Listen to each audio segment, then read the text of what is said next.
sebagai satu kita kan sebagai pelajar misalnya kayak menghadapi seperti kurikulum yang terlalu gemuk, seperti pembelajaran yang terlalu banyak, sehingga untuk memaksimalkan keadaan seperti para jabatan itu kurang maksimal.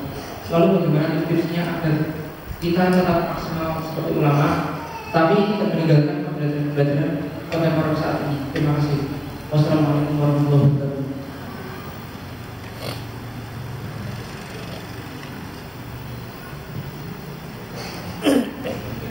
Ada lagi?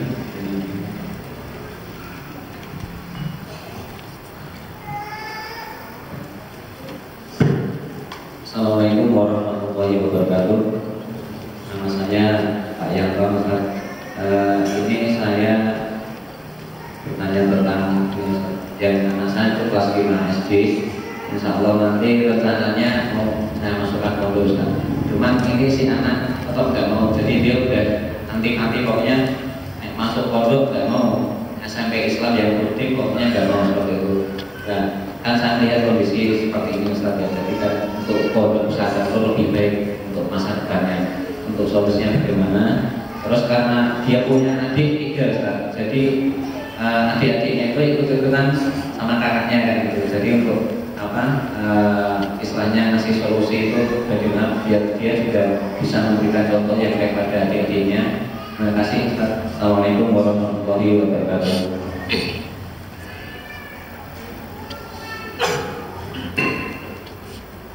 Mungkin satu lagi saya dari akalnya.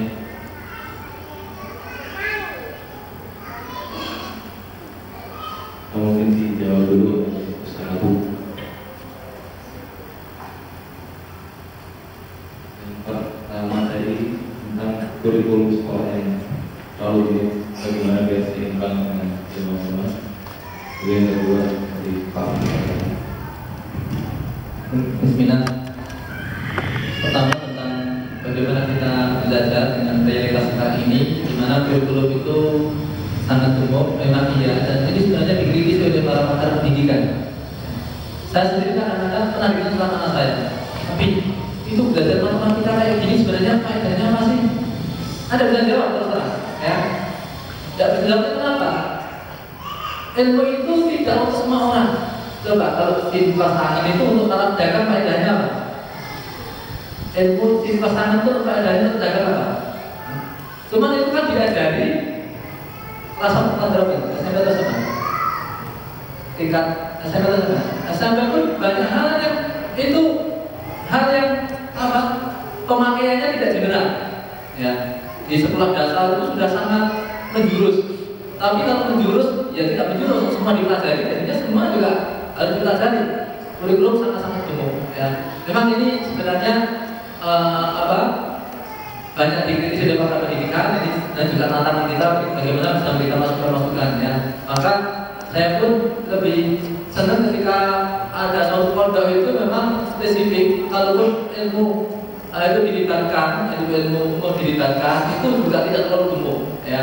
Misalnya suatu pondok ada takbir, kemudian di situ ada pembelajaran bahasa, itu sangat penting ya, untuk komunikasi ya, untuk berdakwah, dan juga yang mungkin eksak yang sifatnya itu mungkin ada keterampilan kimia, komputer misalnya ya, tapi tidak terlalu banyak. Semuanya dipelajari akhirnya apa? Tidak ada yang justru tidak ada yang nyata ya. Ini yang pertama. Kedua, sebenarnya dengan kita mempelajari Al-Quran, terutama menghafal Al-Quran, itu ternyata tidak membuat apa space hadis kita itu menjadi berkurang ya.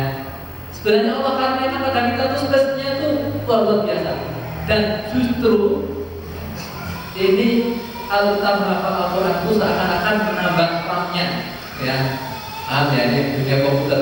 Jadi makin cepat itu pemahamannya ya, tidak akan mengurangi insya Allah ya, banyak yang seperti itu. Dan saya punya anak di pondok, 2 orang di pondok yang berbeda. Itu kita dapatkan nilai-nilai di pondok itu, orang yang hafal Al-Quran yang terbanyak itu juga ternyata nilai umumnya juga paling tinggi ya. Rata-rata gitu ya. Artinya apa? Ya, bahwa menghafal Al-Quran tidak membuat kemudian yang lain tergeser. Iya, memang ada yang tergeser. Ya. Yang lain memang ada yang tergeser. Kata Ibnu Qayyim, di antara yang tergeser adalah nyanyian, harus tergeser. Ya, harus tergeser. Kalau bersatu susah. Ya. Hafal nyanyian atau hafal Al-Quran itu susah. Ya. Kalau mau menghafal Al-Quran ya jangan ini ya. Apalagi nyanyian jorok itu nggak boleh ikut diambung gitu. Ya, harus dikeluarkan. Kalau masih itu susah. Ya, tidak menyatu kata beliau.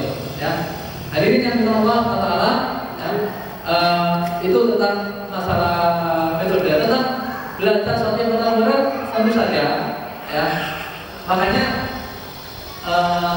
ini bisa subjektif saya. Ketika menyekolahkan anak, ya, pertama kali itu harus mempelajari Al-Quran.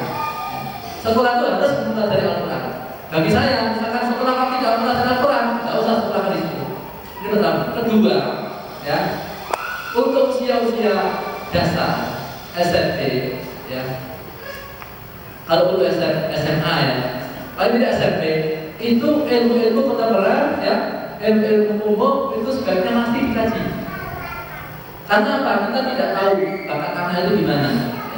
Bisa jadi ternyata anak kita memiliki bakat yang luar biasa dalam hal pengetahuan kontemporer, ya, punya bakat dalam masalah IT, kita tahu. Tetapi kalau itu tidak coba dirangsang dengan ada itu di sekolah misalnya, kita nggak tahu bahwa anak kita punya bakat semacam itu. Ya, ini monggo silakan. Ini bisa sangat subjektif. Ya. Kemudian, jadi tentu kita tidak antipati dengan materi-materi kontemporer, tetapi semua dasarnya harus ada Al-Qur'annya. Ya. Karena Al-Quranlah yang bisa menjadikan irodah menjadi benar, ya, dan ilmu menjadi manfaat. Seluruh ilmu dunia menjadi manfaat ketika orang memahami Islam dengan baik, ya, memahami irodah dengan baik. Ketika seseorang punya irodah buruk, maka pengetahuan, ya, kelebihan dia justru malah menjadi kelemahan. Ya, ilmu dia untuk menipu, ilmu dia untuk mendolarkan. Ketika dia tidak memiliki irodah yang benar, ya, maka tetap pertama kali Al-Quran, ya. Kontemporer, ya, ini usahakan memang yang sebenarnya lebih spesifik lebih baik. Ya. Kalau di sini memang di Indonesia ini memang maunya kan seluruh ilmu aja general ya. Jadi maunya paham semua, jadinya malah nggak paham semua, setengah-setengah semua. Ya. Ini berpaham ya, tentang masalah pendidikan sekarang ini. Ya. Tapi tekanan saya bahwa dengan pelajaran Al-Quran insya Allah tidak akan menjadikan ilmu yang lain bergeser. Ya. Kemudian dari Pak Yanto, ya, si anak ini tidak mau masuk pondok, bagaimana solusinya? Wassalamualaikum. Memang kalau tadi adiknya ikut kakak, perlu ditengok kira-kira kakaknya itu siapa, gitu ya. Kakaknya itu siapa? Atau jangan-jangan kita memberikan gambaran yang kurang pas tentang pondok, atau dia mendapat gambaran yang kurang pas, ya, dari orang lain tentang pondok, sehingga kita perlu pondok. Nanti ada sebabnya, ya. Artinya apa? Orang kan berikan gambaran dan kita tidak pernah mengimbangi bagaimana kehidupan di pondok itu, ya, sehingga anak itu takut. Dan anak itu tergantung dengan bagaimana kita beri kesan. Ya. Saya pernah bersama anak saya ketika itu dia masih SD kelas 5, ketika dia masih kelas 5, ya, Umar namanya. Umar, besok kalau kamu gede kira-kira masuk sekolah di bidang apa? Ya, apa kata dia? Dengan agak ini juga, beliau juga harus saya bilang begini, saya pengen sekolah di teknik bangunan biar bisa bahasa Arab seperti Abi katanya. Ya. Saya kebetulan sekolah di teknik bangunan, ya. Jadi bukan di pondok. Maka dia bilang saya pengen di teknik bangunan biar bisa bahasa Arab. Nah, ini memang nggak nyambung, tapi ini gambaran bahwa kedekatan itu sangat penting. Sampai anak itu ikut dengan kita. Ya, asal kita betul-betul juga sangat ini ya, harus mengetahui kondisi anak seperti apa. Objektif juga dalam lihat anak. Jangan sampai kita orang tua memaksakan dengan apa yang menjadi kemauan dia. Ya. Anak saya jadi begini, padahal kita tahu anak tidak bakal dididik itu. Ya. Nah, perlu kita beri gambaran yang baik, ya, tentang pondok. Kemudian untuk usia SMP, ya, memang anak saya sendiri memang di pondok. Ya. Tetapi sebenarnya secara idealisme saya, SMP itu belum di pondok. Karena bagus kalau seandainya usia SMP itu biasanya masa-masa memasuki masa pubertas, ya, masa-masa taklif. Itu seandainya didampingi orang tua sangat bagus. Ya. Persoalannya, ya, sekarang alternatifnya itu agak susah. Ya. Tidak di pondok tapi di sekolah umum yang jelas itu masukan buruknya lebih banyak daripada baiknya. Ya. Sehingga ya sekolah kan kalau tidak sekolah kan di pondok tapi sering kita hubungi. Ya. Bahkan ketika anak saya pondok, ya, saya minta pada sekolah jangan putuskan hubungan saya dengan anak saya. Ya.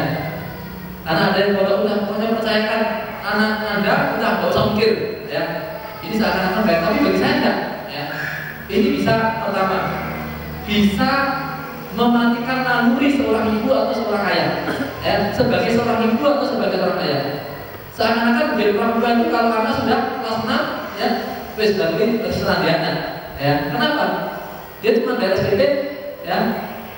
Apa ini namun dia sebagai seorang orang tua yang dia mendidik, ya. Kemudian mendekati anak itu sudah ada, ya. Nanti datang apa? Setahun sekali, tidak ngerti perkembangan anak ini sampai nanti sudah 6 tahun, 8 tahun balik ke orang tua lagi dengan kondisi yang sudah berbeda. Ketika anak ini sudah punya, ya, karakter tertentu, orang tua susah untuk berubah. Kenapa?